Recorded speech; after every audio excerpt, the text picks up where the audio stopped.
বর্ধমান শহরে খুবই পুরনো এবং নামকরা সঙ্গীত প্রশিক্ষণ কেন্দ্র স্বরলিপি মিউজিক একাডেমির বার্ষিক সাংস্কৃতিক অনুষ্ঠান হয়ে গেল বর্ধমান শহরের টাউন হল প্রেক্ষাগৃহে।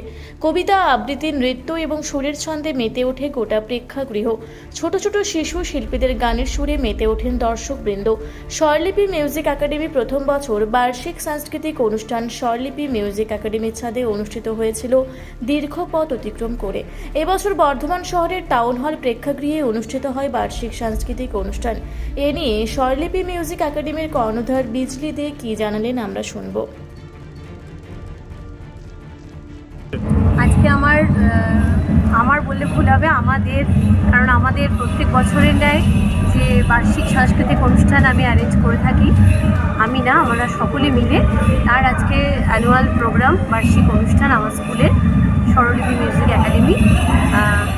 অনেক ছোটো ছোটো বাচ্চাদের নিয়ে আমার অনুষ্ঠান, তাদের অনেক পারফরমেন্স এই জাস্ট শুরু হয়েছে, এই নিয়ে আছে। আজকে কতজন আজকে মোটামুটি আমাদের অনুষ্ঠানে অংশগ্রহণ করছে প্রায় 40-42 জন বাচ্চা, এবং তাছাড়াও আমার বাইরে একটি আঁকা প্রদর্শনী আছে, যদি পারেন ওটাও দেখাবেন।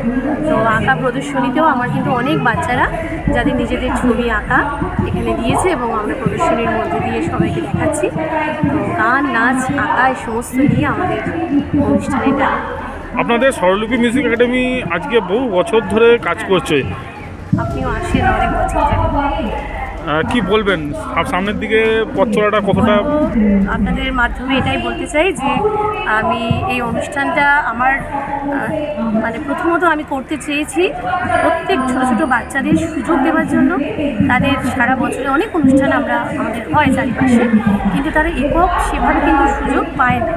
তো তারা যাতে একক সুযোগ পায় আমার এই অনুষ্ঠানের মাধ্যমে, এবং তারা যাতে এই সঙ্গীত সাংস্কৃতিক জগতের সঙ্গে আরও নিবিড়ভাবে নিজেদের নিযুক্ত রাখতে পারে, এবং তাদের এই বিষয়ের প্রতি ভালোবাসা তৈরি হয়, এই কারণেই আমার উদ্দেশ্য অনুষ্ঠানটা করার। প্রথমে বাড়ির ছাদে, তারপরে একদম টাউন হল, না তার আগে রেলওয়ে হয়েছে, বিভিন্ন জায়গায় হয়েছে। আপনাদের আশীর্বাদ যদি থাকে আবারও যেন পরবর্তী দিনে আমরা এরকম ভালো বর্ধমানে প্রাণ কেন্দ্র এরকম একটা জায়গায় করতে পারি। আর এখানে করার উদ্দেশ্য যে একটা বড় মঞ্চ আমার ছেলেমেয়েরা উপহার পাবে এবং আরও সঙ্গীতকে ভালোবাসবে, শুধু এটাই কারণ। তো আপনারা পাশে থাকলে আশা করি আগামী দিনে আমি আরও এগিয়ে যেতে পারবো।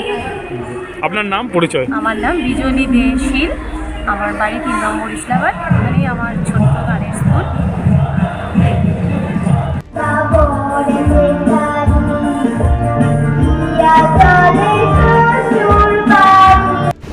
পূর্ব বর্ধমান থেকে দেবাশিস ঘোষের রিপোর্ট, রূপসী বাংলা মিডিয়া।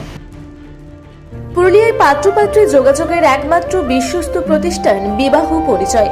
আপনার মনের মতো জীবনসঙ্গী খুঁজতে পাশে রয়েছে বিবাহ পরিচয়। তাই আর দেরি না করে আজই যোগাযোগ করুন বিবাহ পরিচয়।